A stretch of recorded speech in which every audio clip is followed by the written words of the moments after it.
오늘의 헤드라인입니다.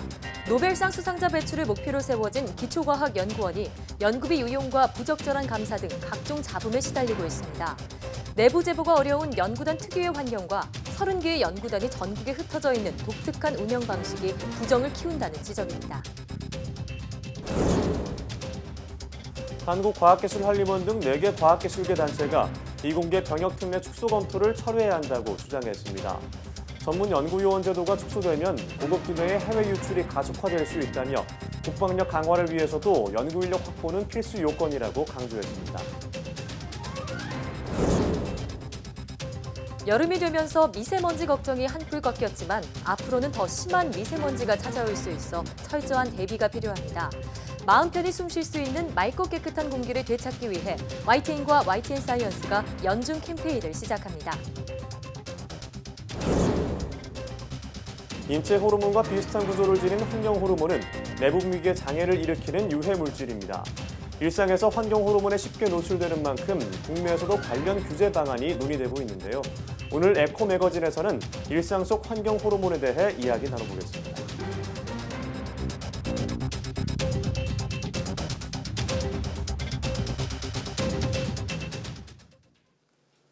여러분 안녕하십니까? 사이언스 투데이입니다. YTN 사이언스는 지난주 기초과학연구원 IBS의 비리를 연이어 보도했는데요. 노벨상 수상자 배출을 목적으로 설립된 기초과학 전문기관이지만 이렇게 비리 행위가 터지는 이유는 무엇인지 이성규 기자가 취재했습니다. 우선 IBS 내부 제보가 제대로 작동하기 어려운 환경을 꼽을 수 있습니다. IBS 연구단 내에서 연구원이 논문을 쓰고 발표하려면 연구단장의 역할이 절대적입니다. 단장은 이뿐만 아니라 향후 이직 등에서도 막강한 영향을 끼칩니다. 상황이 이렇다 보니 연구단의 비리 사실을 알았다 하더라도 이를 제보하기가 쉽지 않다는 겁니다.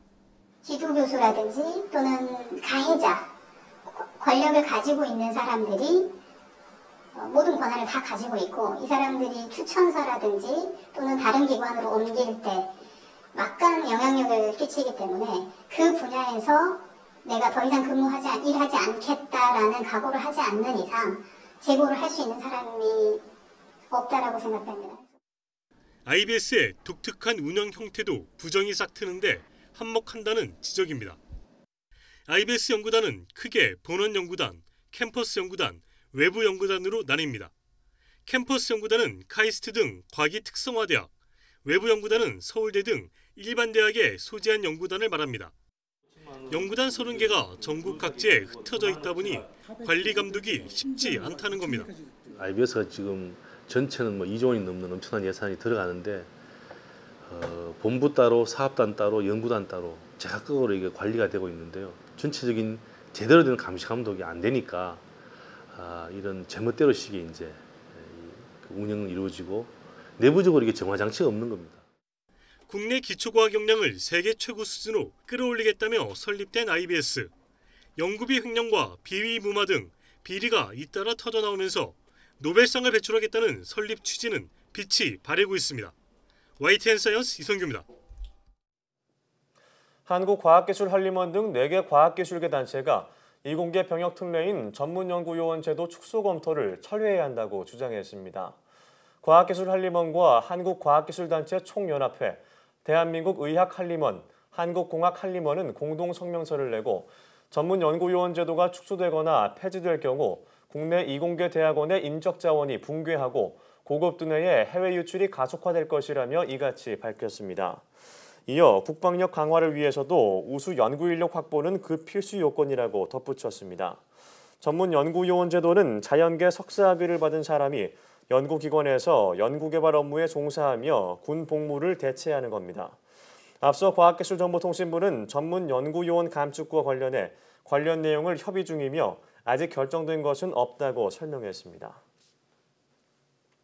여름 들어 쾌청한 날씨가 이어지면서 미세먼지 나쁨 일수도 비교적 줄었는데요. 하지만 언제든 다시 최악의 고농도 미세먼지가 찾아올 수 있어 철저한 대비가 필요합니다. 최소라 기자입니다.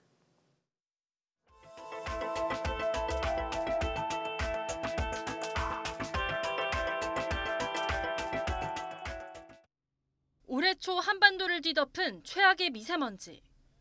연일 미세먼지 특보와 비상 저감 조치가 발령됐고 제주까지 포함해 오늘은 전국 15개 시도에 비상저감 조치가 시행됩니다. 재난에 가까운 먼지의 공습에 시민들은 외출을 자제하거나 마스크로 중무장해야 했습니다. 이로부터 2달여가 지난 지금 사람들의 인식은 어떨까? 요즘에는 너무 날씨가 쾌청해서 그런 걱정은 아직 사실 안 되고 있는 것 같아요. 요즘 같은 경우 수준만 유지해도 괜찮은데 내년에는 아마 더 심하지 않을까. 사태 해결을 위해 급기야 지난 4월 대통령 직속 국가기후환경회의가 출범했습니다. 반기문 전 유엔 사무총장을 필두로 한 위원회는 국민 대토론회와 전문가 컨퍼런스 등을 열고 머리를 맞댔습니다. 또 우리가 미세먼지 고농도 시즌에 대비해서 지금 이럴 때 잘 준비를 해놔야 되는 거 아니냐 이렇게 생각합니다. 위원회는 이르면 9월 국민이 체감 효과를 바로 느낄 수 있도록 충격요법을 담은 단기 처방을 정부에 제시할 계획입니다. 전문가들은 이런 특단의 조치가 없다면 기후변화로 인해 내년에는 더 심한 고농도 미세먼지가 우리를 찾아올 수 있다고 우려했습니다. 만일 우리가 어떤 좀 강력한 조치를 더 취하지 않으면은 기상 조건이 조금이라도 나빠지면 계속 심한 상태가 될 수가 있거든요. 지난 봄 전국을 뒤덮었던 미세먼지에 대한 기억이 희미해지고 있는 가운데 깨끗한 대기 환경을 만들기 위한 고민이 시급해 보입니다. YTN 사이언스 최소라입니다. 이렇게 국가적 재난으로 다가오고 있는 미세먼지는 우리 건강을 위협하는 큰 요인 중 하나입니다. 국민이 편히 숨 쉴 수 있는 맑고 깨끗한 공기를 되찾기 위해 YTN과 YTN 사이언스가 연중 캠페인을 시작합니다. 이동훈 기자입니다.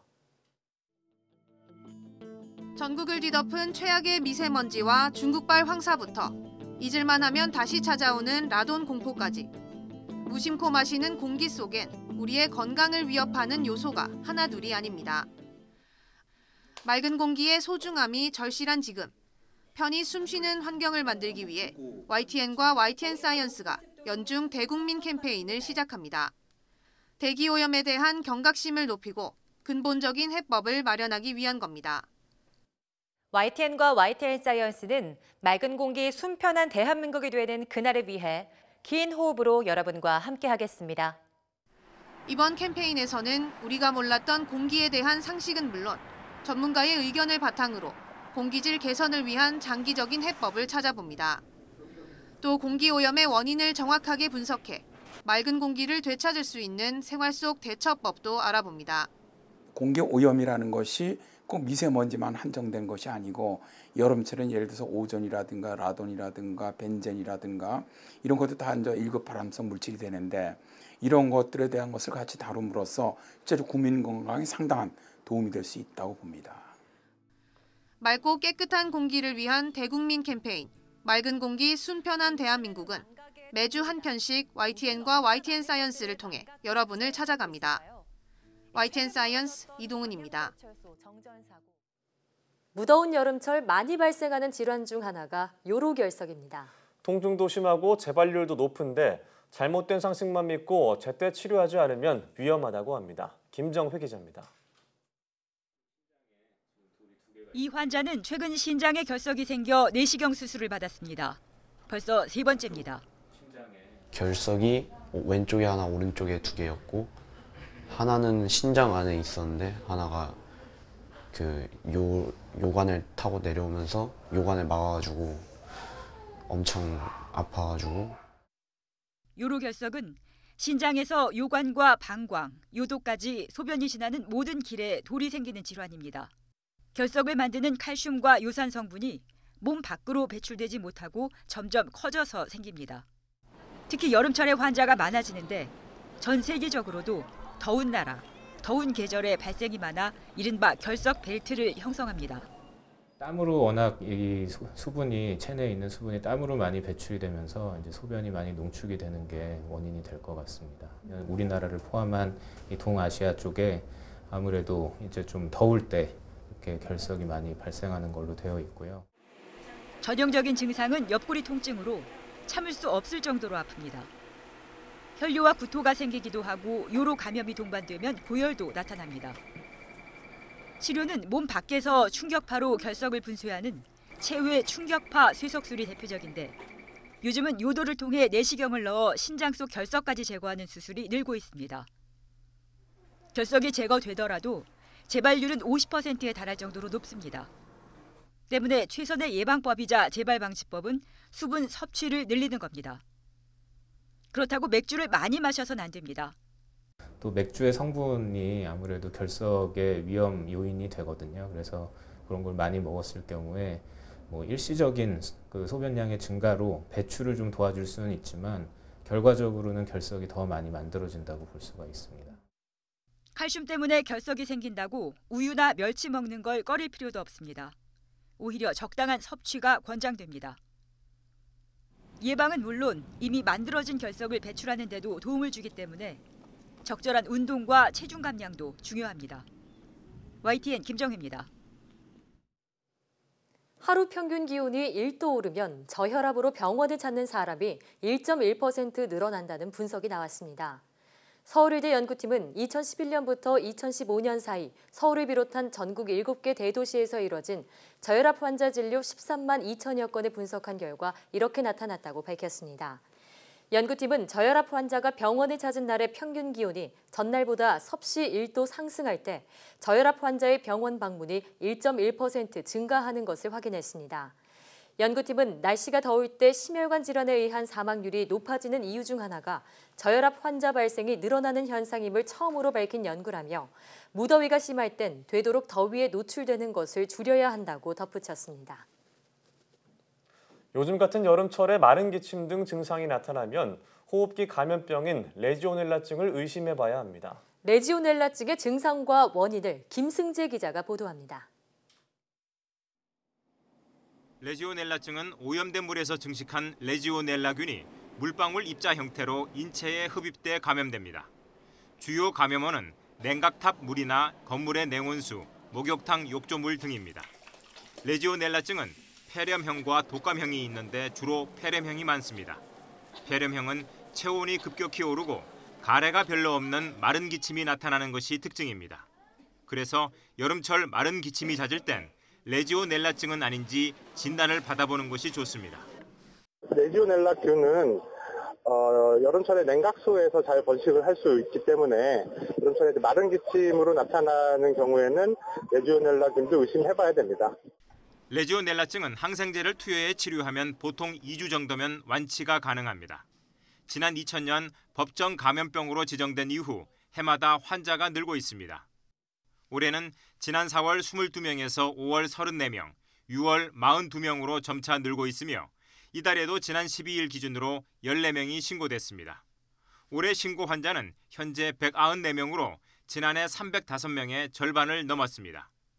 예방을 위해서는 건물의 냉각 탑수와 냉온수 급수 시스템, 목욕탕 욕조물을 주기적으로 청소하거나 소독해야 합니다. 또 수온이나 소독제 잔류 농도 관리 등의 방법으로 레지오넬라균 증식을 억제하는 것이 필요합니다. YTN 김승재입니다. 아침에 일찍 일어나는 아침형 여성이 늦게 일어나는 저녁형 여성보다 유방암에 걸릴 확률이 적다는 연구 결과가 나왔습니다. 영국 브리스톨대 연구팀은 여성 40만여 명을 대상으로 한 연구 자료를 종합적으로 분석한 결과 이렇게 나타났다고 밝혔습니다. 조사 내용을 보면 유방암 발병률은 아침형 여성이 저녁형 여성보다 100명당 1명 적은 것으로 나타났습니다. 연구팀은 야간에 조명에 노출되면 24시간 생체 리듬을 조절하는 호르몬인 멜라토닌 분비가 억제되고 이것이 유방암 위험을 높일 수 있는 여러 호르몬 경로에 영향을 미치는 것으로 분석했습니다.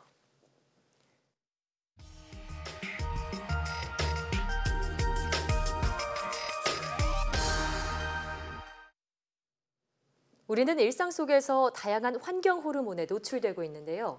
인체에 유해한 환경 호르몬 사용을 제한하는 방법은 없을까요?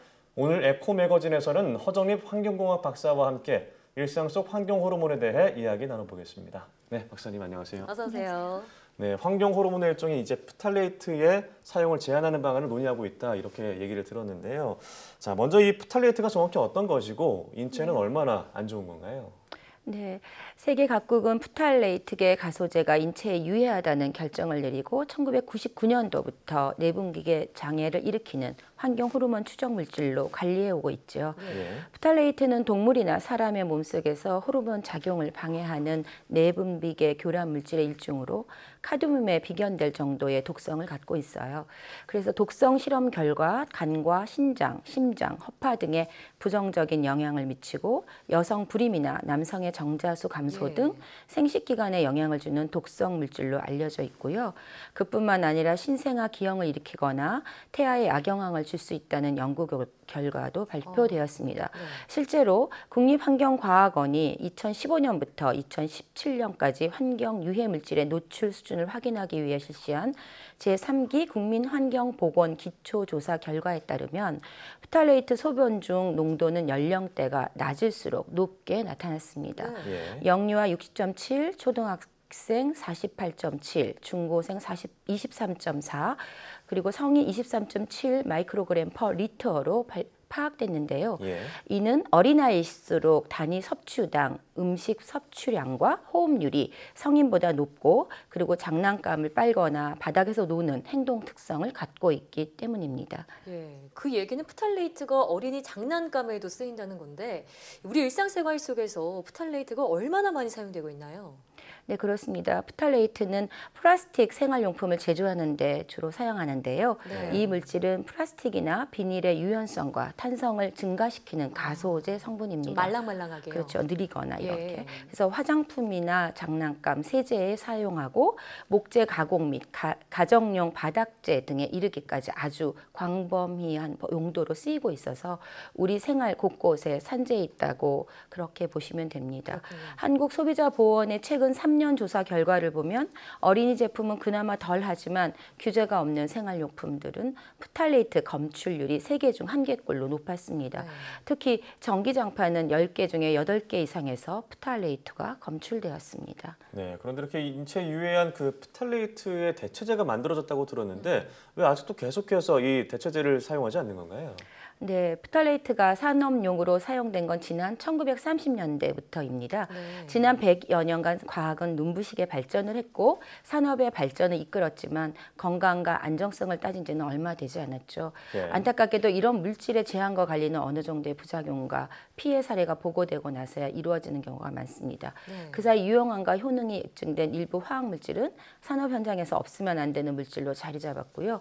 기존 프탈레이트의 유해성이 부각되자 독성이 덜하면서도 비슷한 기능을 한 대체제가 꽤 오래전부터 쓰이고 있습니다. 근데 문제는 이 대체제의 경우 독성이 덜한 대신에 가격이 조금 비싸고 그리고 특정 제품에 쓰일 때 기능성이 조금씩 떨어진다는 것입니다. 이 지우개의 경우에 대체제를 쓰면은 기존 프탈레이트보다 좀 더 뻑뻑하고 그래서 잘 안 지워진다는 단점이 있다고 합니다.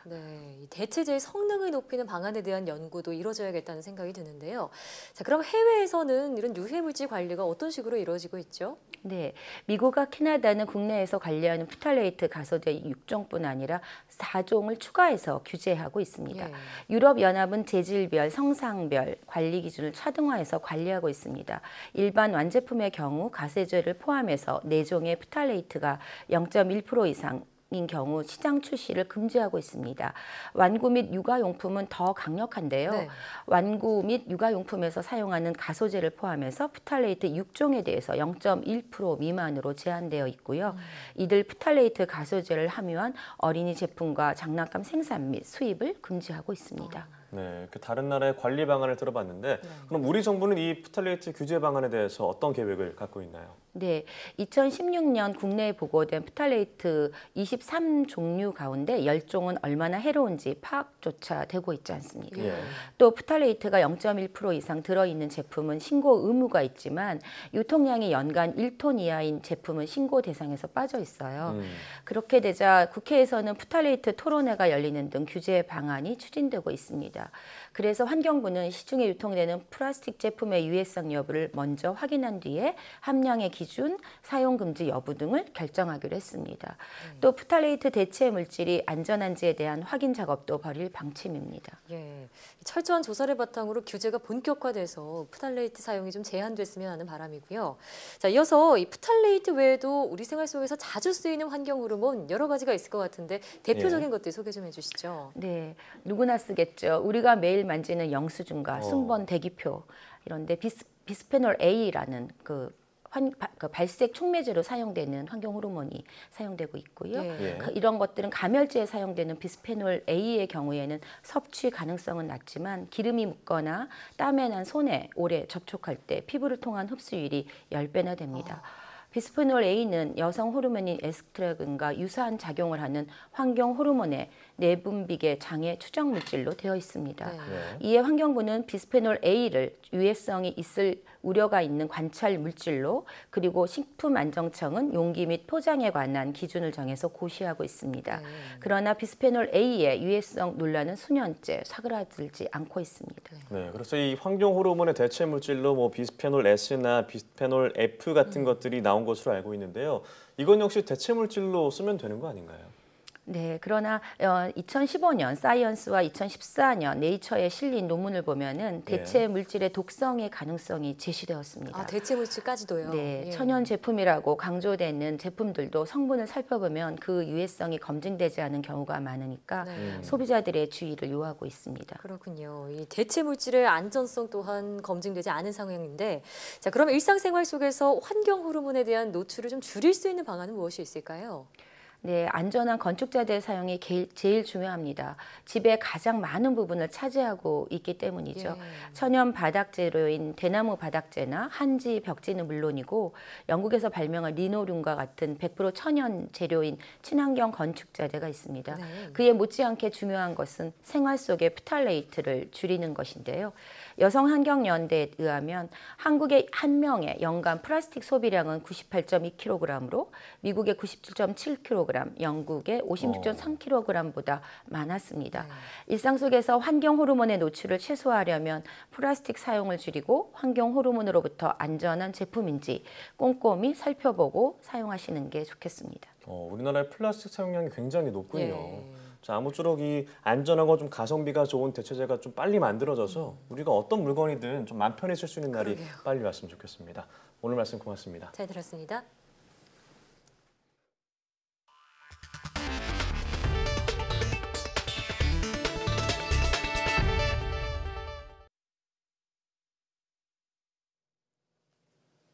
최근 재난 상황에서 과학기술을 활용해 인명을 구하기 위한 시도가 이어지고 있는데요. 사람의 손길이 닿지 않는 곳에서 귀중한 생명을 구조하는데 인공지능을 어떻게 활용해야 할지 그 기량을 겨루는 대회가 열렸습니다. 이혜리 기자의 보도입니다. 인공지능을 탑재한 드론이 가상의 재난 현장에 투입됩니다. 카메라와 레이더 등을 이용해 내부 구조를 인식하더니 기둥을 피해 비행합니다. 혹시나 장애물에 걸려 떨어질까 개발자들은 숨죽이며 드론의 움직임을 살핍니다. 뭐 지진이나 또 화재나 그런 상황에서 그러려면 뭐 어떤 지능들이 정말 거기엔 필수적일까라고 생각을 해서 저희가 이번 문제를 낸 그 큰 계기가 됐습니다. 또 다른 경쟁 분야에서는 재난 상황에서 촬영된 동영상에 구조의 손길을 기다리는 사람이 포착됐는지 눈으로는 발견하기 어려운 사람의 모습을 찾는 인공지능을 개발하고 있습니다. 도움을 요청하는 사람의 목소리가 어느 방향에서 들리는지 이 역시도 AI로 소리를 분석합니다. 인공지능에 대한 높은 관심 속에 이번 대회에는 120여 개 팀이 참가했습니다. 저 인공지능을 공부를 하고 있어요. 이제 좀 흥미가 생겨가지고 같이 이제 대회를 나와보게 되었습니다. 좀 더 다른 분야에서 저희가 연구하고 있는 거를 반영을 해보고 싶다 해서 일단 참가하게 됐습니다. 학생부터 나이 지긋한 연구자까지 다양한 참가자들이 개발한 기술들은 국내 인공지능 기술 저변 확대의 토대가 됩니다. 열정적인 도전과 그리고 끊임없는 새로운 허들을 넘는 자세들이 바로 여러분들 개인은 물론 국가에도 엄청 도움이 될 겁니다. 모두 4년에 걸쳐 최고의 인명구조용 인공지능을 찾기 위한 대회는 올해를 시작으로 대장정에 들어갑니다. 첫 대회인 올해 대회에서 분야별로 선발된 상위 3개 팀에게는 후속 연구를 이어갈 수 있는 상금이 수여됩니다. YTN 사이언스 이혜리입니다. 올해는 달 탐사 50주년입니다. 여름방학을 맞아 대구에서 우주 도전의 과거와 미래를 볼 수 있는 전시회가 열렸습니다. 대구시의 차세대 먹거리로 꼽히는 미래형 자동차를 체험해 볼 수도 있습니다. 신현준 기자입니다. 우주처럼 고요하고 어두운 전시관에 75톤급 엔진이 등장했습니다. 누리호 시험 발사체를 쏘아올린 엔진과 같은 모양입니다. 우주 비행사가 우주를 유영할 때 쓰는 우주 공간 이동 장치 MMU에 탑승해 직접 우주인이 되어보기도 합니다. 인류의 달 탐사 50주년과 국제천문연맹 설립 100주년을 맞아 국립대구과학관에서 열린 우주 특별전입니다. 우주 개발 과정에서 도전과 실패 이런 것들을 볼 수가 있고 또 앞으로 화성 탐사라든지 우주 여행 또 우주 자원 개발과 같은 그 우주 개발의 미래도 함께 보실 수가 있을 것입니다. 미래 자동차의 핵심 기술도 한자리에 모였습니다. 머지않아 도로를 누비게 될 자율주행차와 다른 차량이나 교통 단말기와 실시간으로 통신하는 커넥티드 카를 체험할 수 있는 공간도 마련됐습니다. 3D 홀로그램과 자율주행 자동차의 기술을 체험과 실물 모형 자동차 그리고 프로젝션 매품 기술을 이용하여 전시를 구성하였습니다. 이번 전시는 모든 연령층이 즐길 수 있도록 기획됐습니다. 우주로의 도전 특별전은 오는 9월 1일까지, 미래형 자동차 전시는 올해 말까지 계속됩니다. YTN 신현주입니다. 국제학술지 네이처가 인류 달 착륙 50주년 기념 기사에서 미래 달 탐사를 이끌 젊은 연구자로 심채경 경희대 우주과학과 학술연구교수를 선정했습니다. 네이처는 앞으로 50년 동안 달 탐사를 좌우할 연구자 5명을 선정하고 한국의 심연구교수와 메가바트 인도물리연구소 박사 등을 소개했습니다. 심채경 연구교수는 2020년 이후 한국의 달 궤도선이 편광 카메라로 수집한 데이터를 분석하는 일을 할 계획이며 현재 이 카메라를 개발하는 연구에 참여하고 있습니다. 프랑스 마크롱 대통령이 우주 군사 역량을 강화하기 위해 내년 9월 우주군을 창설하겠다고 밝혔습니다. 마크롱 대통령은 프랑스 대혁명을 기리는 대혁명 기념일을 맞아 우주군 사령부를 설립한다고 밝히고 올해부터 2025년까지 36억 유로, 약 4조 8천억 원의 예산을 투입하겠다고 발표했습니다. 우주군 사령부는 레이더 시스템을 통해 우주 공간에서 미사일 발사 단계부터 이를 감시하고 첩보 위성 위치 추적 등을 담당하게 됩니다. 앞서 미국은 올해 3월 우주군 창설 입법안을 의회에 제출했으며 중국과 일본 등도 우주를 활용한 군사력 강화에 나서고 있습니다. 지난해 전 세계에서 발사된 우주 로켓이 모두 128기로 냉전 시대였던 지난 1984년 이후 최고치를 기록한 것으로 나타났습니다. 일본 니혼 게이자이 신문과 영국 파이낸셜 타임스는 이같이 보도하고 지난해의 로켓 발사 횟수는 미 우주 왕복선의 전성기이자 동서 냉전 시기였던 지난 1984년 129기 이래 가장 많은 것이라고 분석했습니다.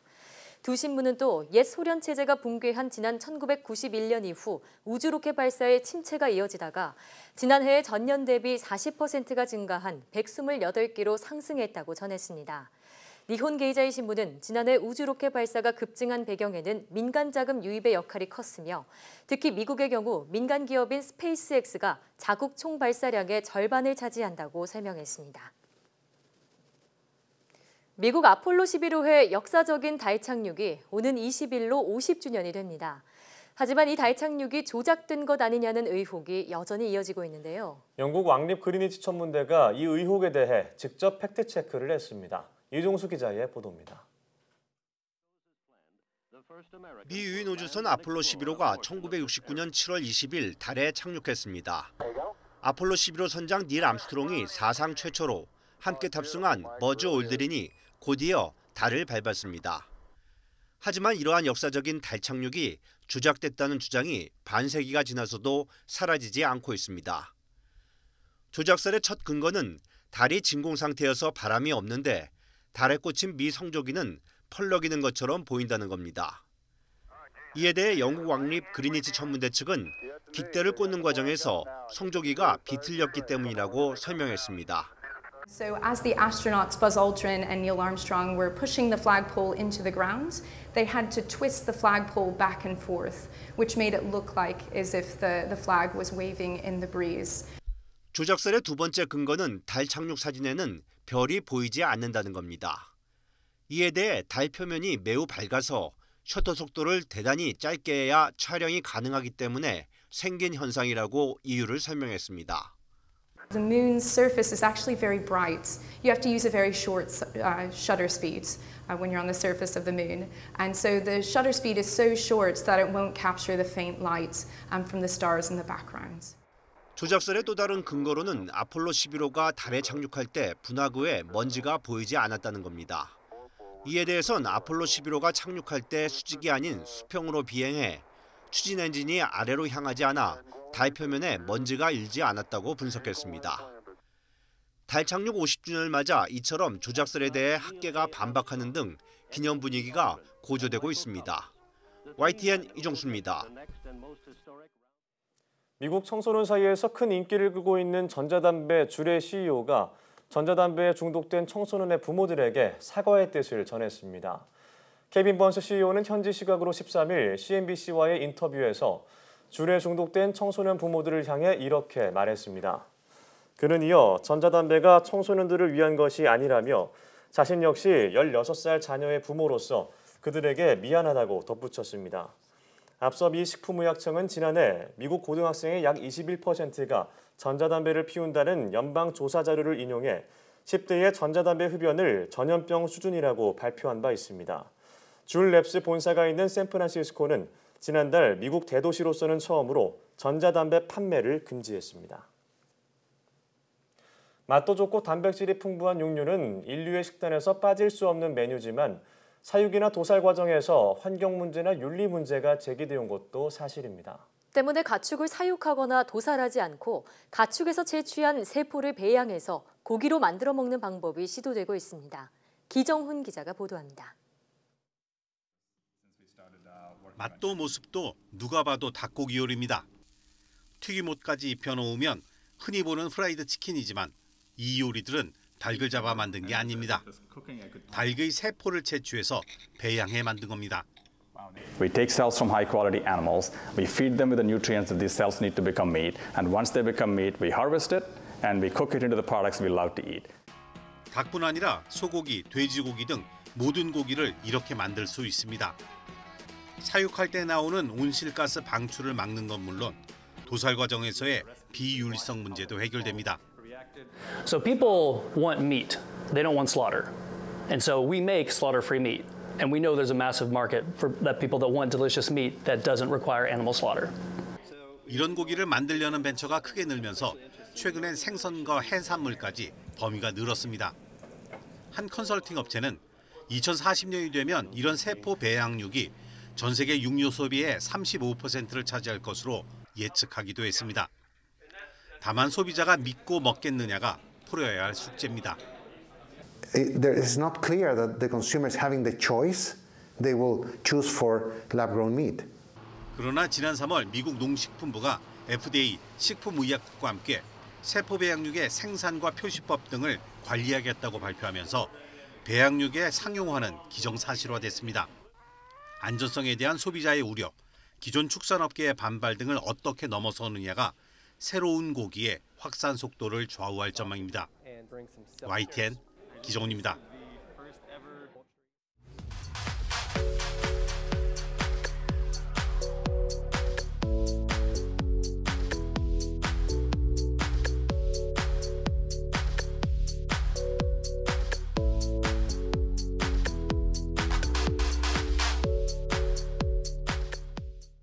본격적인 휴가철을 맞아 물놀이 계획 중인 분들 많으시죠? 물놀이 중 안전사고도 유의해야 하지만 물놀이 용품을 사용할 때도 주의가 필요한데요. 네, 생명과 직결되는 튜브나 구명조끼 등은 제조 일자를 따져보는 것이 필요하고요. 수영복과 물안경 역시 환경 호르몬과 같은 유해 물질이 포함되어 있는지 살펴봐야 합니다. 네, 제품안전정보센터 홈페이지에서 인증번호를 입력해 KC 마크를 확인하는 게 가장 확실한 방법이라고 하네요. 네, 여름휴가 안전하게 보내시길 바라면서 사이언스 투데이 저희는 여기서 인사드리겠습니다. 함께해 주신 여러분 고맙습니다.